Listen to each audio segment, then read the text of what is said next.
সকালে ওইটা যে ভিউটা দেখতেছি আমি, দেখেন খালি পাহাড় আর নদী, নদী আর পাহাড়, খাল বিল, নদী নালা, পাহাড়ের অভাব নাই। এই নৌকাটি দেখতে পাচ্ছেন মানে রাইড ছিল পানিতে, মানে এখন হয়ে গেছে দেখো।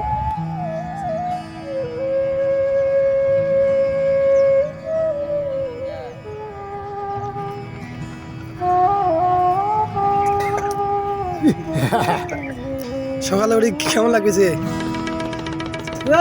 ঠান্ডা তো শীত লাগছে, শীত শীত লাগে। এই নদী পাড়ি দিতে হবে, পাড়ি দিয়ে ওখানকার একটু ভিউটা দেখাবো। ভিডিওটা না কেটে সবাই অপেক্ষায় থাকো।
দেখেন আমাদের লোকজন, ওই দেখেন লোকজন দাঁড়িয়ে আছে, ওই যে